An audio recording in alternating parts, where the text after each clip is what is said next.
सूत्रों को जोड़ने के लिए दो विधियों का प्रयोग हुआ था, एक श्रेणी क्रम और दूसरा समांतर क्रम।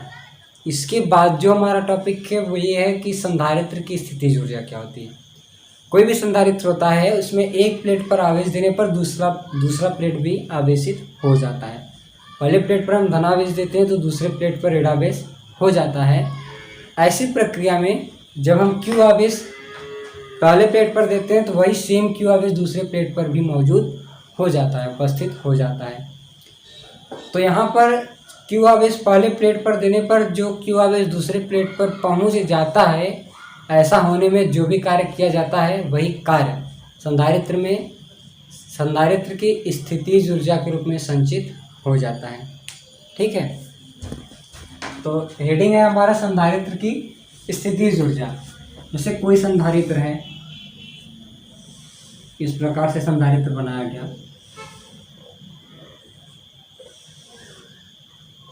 ठीक है, अब इसको हम कलर कर दे रहे हैं।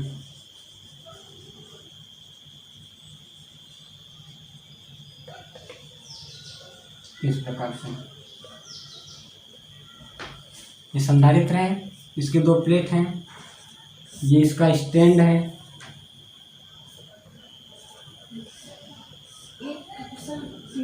ठीक है ना, ये इसका स्टैंड है। अब इसमें हम क्या करते हैं, जैसे हम कोई भी एक बैटरी दे देते हैं या फिर ऊर्जा संचायक दे देते हैं, जिससे क्या होता है कि हमें आवेश दिया जाता है ना। ठीक है, आवेश हम संधारित्र को देते हैं। आवेश देने के लिए हम किसी भी साधन का प्रयोग कर लेते हैं। तो हम कोई भी स्रोत जैसे जोड़ देते हैं, तो किसी भी बैटरी द्वारा या किसी भी यंत्र द्वारा जब हम इसको आवेश देते हैं तो Q आवेश यहाँ देने पर Q आवेश यहाँ पर भी मौजूद हो जाता है। यहाँ पर हम Q आवेश देते हैं, ठीक है, तो यहाँ पर भी Q आवेश मौजूद हो जाता है। ठीक, अब यानी हम क्या करते हैं, पहले हम Q आवेश देते हैं, ठीक है ना, Q आवेश देते हैं, तो दूसरे प्लेट पर भी Q आवेश संग्रहित होने में जो यहाँ इनके बीच कार्य होता है वही कार्य ऊर्जा के रूप में संचित होता है। अब वो कार्य कैसे होता है ये आपको बताते हैं। तो हेडिंग लिख करके आप इसके अंतर्गत लिखिएगा, हेडिंग लिख के इसके अंतर्गत लिखिएगा, किसी संधारित्र में एक प्लेट को आवेशित करने पर दूसरे प्लेट पर आवेश के पहुंचने में जो कार्य होता है वही कार्य संधारित्र में स्थितिज ऊर्जा के रूप में संचित हो जाता है। स्थितिज ऊर्जा के रूप में संचित हो जाता है। माना कोई संधारित्र जिसके बीच विभवांतर V'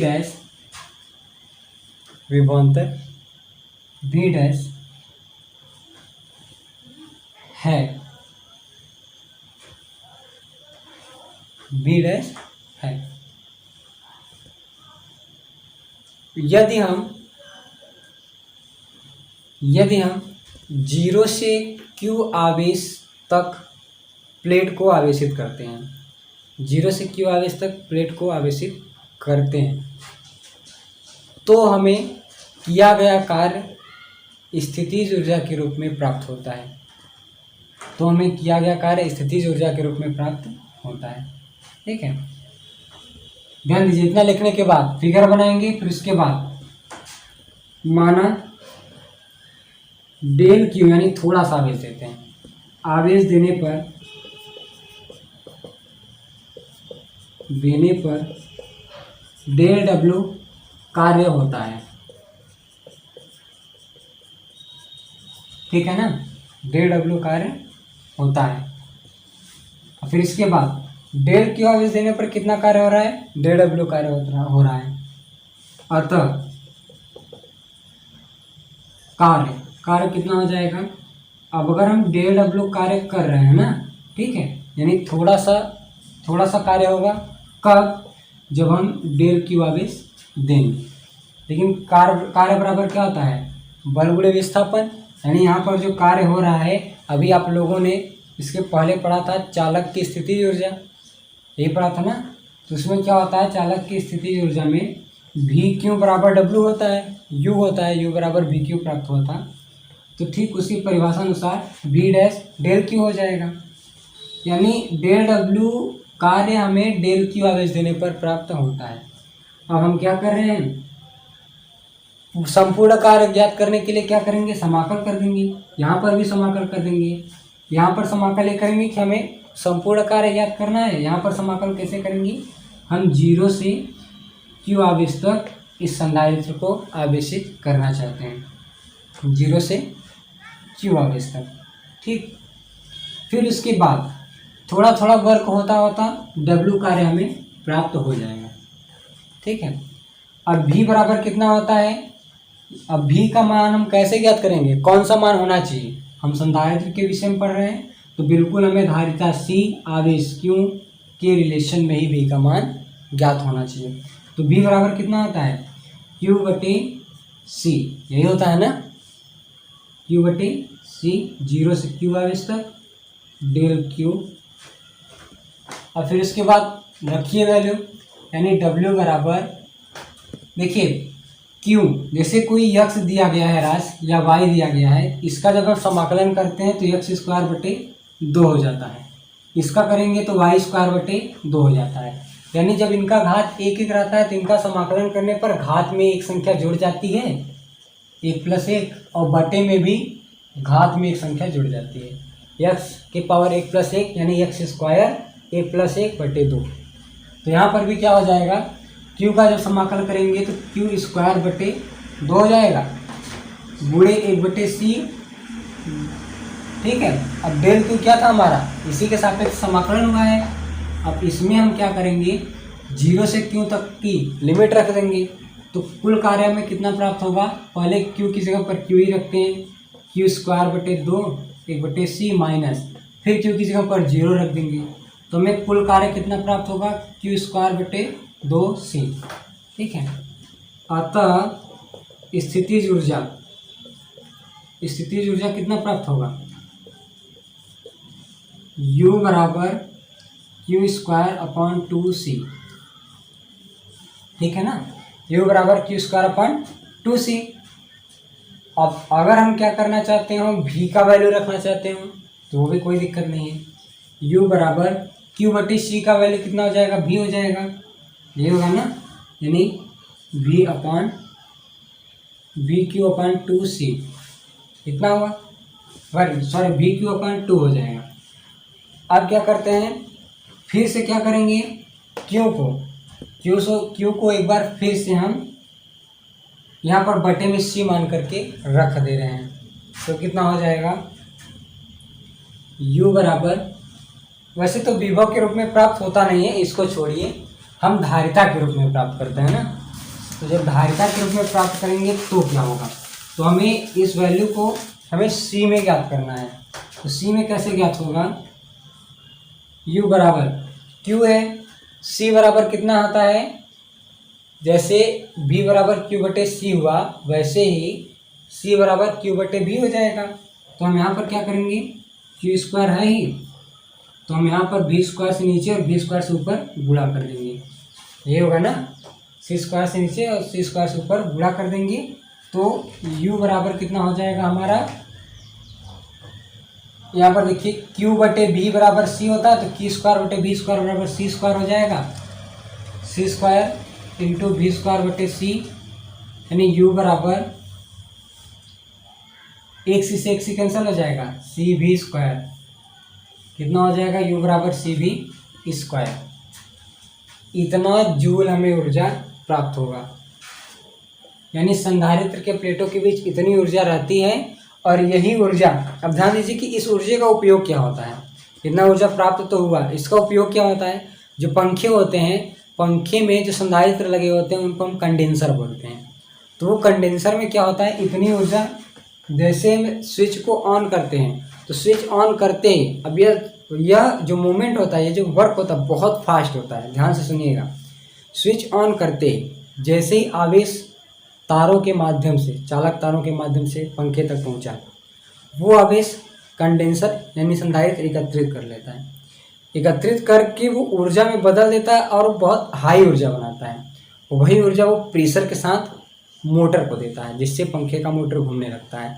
अगर कंडेंसर खराब हो जाता है तो पंखा घूमता ही नहीं है, केवल एक वो वाइब्रेशन का आवाज़ करता है, घूमता नहीं है। यही कंडेंसर लगाने से पंखे को ऊर्जा ज़्यादा मिलती है, उससे वो चलता है। ठीक है, अब इसके बाद अगली जो हेडिंग है वो है हमारा वान डे ग्राफ जनित। तो देखिए, जो अब हमारा अगला टॉपिक है वो है वान डे ग्राफ जनित, वान डे ग्राफ जेनरेटर। ठीक है, सन लगभग 1831 ईस्वी में वान डी ग्राफ नामक वैज्ञानिक ने एक ऐसी युक्ति बनाई थी जो लगभग 15 से 18 मीटर लंबाई तक का होता है, अथवा इससे भी अधिक हो सकता है, लगभग 20 मीटर लंबाई का होता है। ऐसी युक्ति होती है जिससे लगभग 8 × 10⁶ वोल्ट का 8 × 10⁶ वोल्ट का विभव उत्पन्न किया जा सकता है। ठीक है, इसमें क्या होता है, धात्विक, पहले पूरी बात को ध्यान से सुनिएगा, समझिएगा, फिर उसके बाद जैसे बताएंगे वैसे लिखिएगा ना। मैं आपको एक डायरेक्शन दे रहा हूँ कि इसमें 2 पिलर होते हैं, खंभे होते हैं, जो कि 15-15 मीटर के होते हैं। दोनों को ऐसे पैरेलल समांतर रखा जाता है ना, गाड़ दिया जाता है। और वे जो खंभे होते हैं वो अचालक पदार्थ के होते हैं।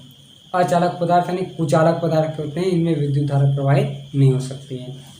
उनके ऊपर 2 या 3 मीटर त्रिज्या वाला एक खोखला चालक गोला रहता है। खोखला रहता है अंदर से, लेकिन चालक गोला रहता है, चालक पदार्थ का बना होता है, उसको रख देते हैं। ठीक, इसमें 2 घिरनियाँ होती हैं। एक घिरनी उस चालक गोले के भीतर होता है और एक घिरनी नीचे रहता है। एक विद्युत मोटर होता है, उस विद्युत मोटर से घिरनी को चलाया जाता है। एक पट्टा लगा होता है जो नायलॉन या पॉलिएस्टर का होता है, जो कि नीचे वाली घिरनी घुमाने पर ऊपर वाली घिरनी को भी घुमाता है। ठीक है, जो पट्टा होता है वो पॉलिएस्टर या नायलॉन का होता है, जिससे घिरनी घूमती है। मोटर चलता है, वो मोटर घुमाता है, तो पहले घिरनी नीचे वाली घूमती है, उसके सपोर्ट से ऊपर वाली घिरनी घूमती है। तो घिरनी घूमती है, इसमें 2 कार्बन के ब्रूस लगे रहते हैं, ब्रूस, और उसके सपोर्ट में एक ऐसे ऊर्जा देने वाली यानी विभवांतर देने वाला कोई यंत्र लगा होता है, छोटा यंत्र लगा होता है, क्योंकि उसके साइड में रखा रहा होता है। उससे कनेक्टिव कर दिया जाता है पहले कार्बन ब्रूस को। पहले कार्बन ब्रूस को उस यंत्र से जब हम कनेक्ट कर देते हैं तो कार्बन वाला पहला ब्रूस होता है पट्टे की एक साइड रगड़ने के लिए लगा दिया जाता है। ठीक, फिर उसके बाद ऊपर दूसरे साइड दूसरा ब्रूस लगा देते हैं, वो भी कार्बन का होता है। तो ये जो कार्बन का ब्रूस होता है, इससे आवेश को दिया जाता है पट्टे को, ये पट्टे पर घिसता है तो आवेश देता है। अब आवेश उस पॉलिएस्टर अथवा नायलॉन के पट्टे पर लगा होता है, वो ऊपर जाता है, तो ऊपर जाने पर जो दूसरा कार्बन का ब्रूस होता है उससे घिस करके वो पूरे उस धातु चालक के गोले में फैल जाता है। इससे कुछ समय पश्चात लगभग 8 × 10⁶ वोल्ट का विभवांतर उत्पन्न हो जाता है। ठीक है, तब इसके बारे में लिखते हैं। तो लिखिएगा वान डे ग्राफ जनित्र, इसके अंतर्गत लिखिएगा। सन 1831 ईस्वी में वान डी ग्राफ नामक वैज्ञानिक ने एक ऐसी युक्ति बनाई जिससे अत्यधिक उच्च विभवांतर प्राप्त किया जा सकता है। इस युक्ति का नाम उन्होंने वान डे ग्राफ जनित्र दिया। यह युक्ति एक धात्विक गोले, 2 अचालक स्तंभ, पट्टे और घिरनी की सहायता से बनाया गया। अब नीचे डाल दीजिए हेडिंग रचना डाल करके आप लोग पहले फिगर बनाइएगा। ऐसे धात्विक चालक गोला हुआ। ठीक है, थोड़ा अच्छा बनाइएगा, देखने में अच्छा लगना चाहिए ना। इसको इरेज करके फिर से बनाते हैं। आप लोग ध्यान दीजिएगा कैसे बन रहा है, उसी तरीके से आप लोगों को भी बनाना है। ठीक है, जल्दीबाजी में टेढ़ा मेढ़ा मत बनाइएगा, अच्छे से बनाइएगा और समझिएगा। एग्जाम में आएगा, जितना अच्छा फिगर बनाओगे उतना अच्छा नंबर मिलेगा।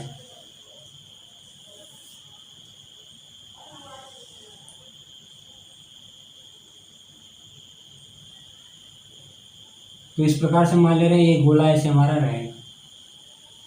ठीक है, अब यहाँ पर दो स्तंभ लगे हुए हैं, एक स्तंभ यहाँ पर है,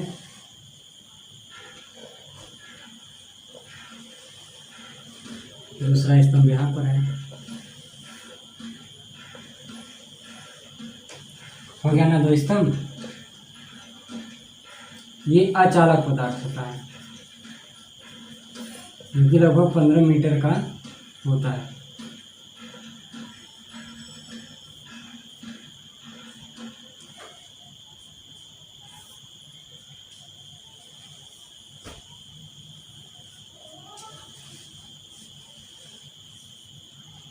ये वो पदार्थ लगा होता है जिससे हमें विभव देना होता है, आवेश देना होता है। ठीक है,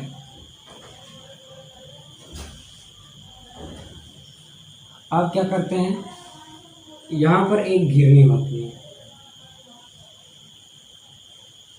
ठीक, एक घिरनी यहाँ पर होती है।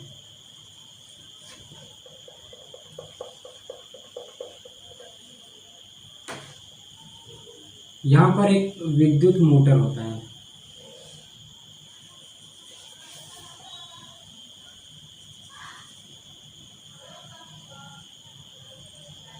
इसमें पट्टा लगा होता है, ये पहले घिरनी को घुमाता है। ठीक है, अब इसकी सहायता से एक घिरनी यहाँ पर होती है,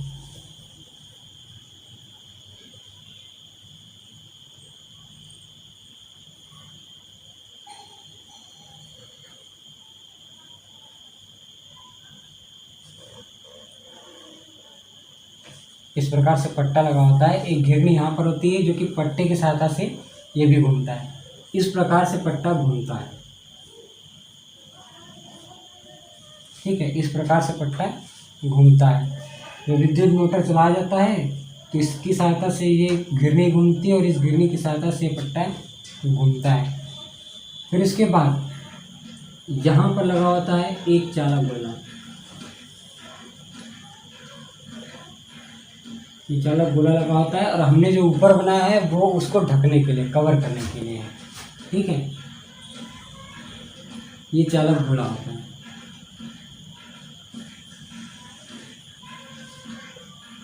इस प्रकार से, ठीक है ना, ये चालक गोला होता है। अब दो कार्बन ब्रश लगे होते हैं, एक यहाँ पर जो यहाँ घिसता है, दूसरा यहाँ पर जो यहाँ घिसता है। और इस कार्बन ब्रश को कनेक्ट किया जाता है किससे, इस यंत्र से जो आवेश देता है। ठीक है, तो यहाँ पर क्या किया जाता है, ये आवेश को देता है। अब ये सारे आवेश जाते हुए इस ब्रश में घिस करके और इस ब्रश की सहायता से इस पूरे धात्विक गोली चालक पर फैल जाते हैं। और इस प्रकार से यह पट्टे यानी आवेशों की गति के कारण इतना तेजी से आवेश गति करने लगते हैं कि उन्हीं की गति के कारण यहाँ पर बहुत ही उच्च विभव उत्पन्न होता है, जो कि लाखों वोल्ट का विभव उत्पन्न हो जाता है। ठीक है, इस प्रकार से। तो रचना में आप लोग क्या लिखोगे, इसमें दो अचालक अर्थात अधात्विक चालक होते हैं, यानी अचालक पदार्थ के स्तंभ होते हैं जिनकी ऊंचाई 15 मीटर होती है, और एक धात्विक चालक गोला होता है जिसकी त्रिज्या लगभग 2 या 3 मीटर की होती है, जो इन दोनों स्टैंडों के ऊपर रखा जाता है। जैसे मैं बोल रहा हूँ वैसे आप लिख लीजिएगा बैक करके। धात्विक चालक गोला दोनों स्टैंडों के ऊपर रखा होता है। दो गिरनियाँ होती हैं, एक गिरनी नीचे और एक गिरनी ऊपर धात्विक गोले चालक के केंद्र पर होता है। दोनों गिरनियों को पट्टे से संपर्क किया जाता है और यह पट्टा पॉलिएस्टर अथवा नायलॉन का होता है। एक विद्युत मोटर की सहायता से इन घिरनियों को चलाया जाता है। इस संपूर्ण यंत्र को एक टंकी में पैक कर दिया जाता है, बंद कर दिया जाता है, जैसे मैंने किया हुआ है। ठीक है, तो इतना रचना आप लोग लिख लीजिएगा। इसके बाद लिखिएगा कार्य सिद्धांत। तो कार्य सिद्धांत में क्या लिखेंगे, जब मोटर को चलाया जाता है तो घिरनी घूमने लगती है, तो पहली घिरनी पट्टे की मदद से दूसरी घिरनी को भी घुमाने लगती है और आवेश कार्बन ब्रश के द्वारा पट्टों पर दिया जाता है। ये आप लोग रचना में भी लिख लीजिएगा कि इसमें 2 कार्बन ब्रश होते हैं। कार्बन ब्रशों को मैं C1 C2 लिख दे रहा हूँ और जो घिरनियाँ हैं इनको P1 P2, ठीक है, लिख दिया जा रहा है इस प्रकार से। क्या बताएं कि जब मोटर को चालू किया जाता है तो पहली घिरनी घूमने लगती है और पहली घिरनी पट्टे की मदद से दूसरी घिरनी को भी घुमाने लगती है और कार्बन ब्रश आवेशों को पट्टे पर, यानी कार्बन ब्रश पट्टे पर घिसते हुए आवेश को वहाँ पर आरोपित करता है। यानी कार्बन ब्रश पट्टे पर घिसते हुए आवेश आरोपित करता है। यही आवेश तीव्र गति से ऊपर जाकर दूसरे ब्रश से टकराते हैं और दूसरा ब्रश उन आवेशों को ग्रहण करके पूरे धात्विक गोले पर फैला देता है। इस प्रकार से हमें अति उच्च विभव अथवा अर्थात वोल्टता प्राप्त हो जाता है, अथवा अर्थात जो भी लिख सकते हो। यह वोल्टता लगभग 3 × 10⁻⁶ वोल्ट का होता है। कहीं कहीं 8 लिखा होता है, कहीं कहीं 3 लिखा होता है, 3 लिखिएगा। यह विभवांतर या विभव लगभग 3 × 10⁻⁶ वोल्ट का होता है। यह संपूर्ण यंत्र को ही वान डे ग्राफ जनित्र कहते हैं। अब इसके बारे में आगे का आप लोग बुक से खुद से पढ़िएगा। आप लोग दूसरा चैप्टर पूरा फिर से रिपीट करिएगा। ओके, अच्छे से पढ़िए, आपका नोट्स पूरा तैयार होना चाहिए। आज आप लोगों का दूसरा चैप्टर यहीं पर समाप्त होता है। धन्यवाद।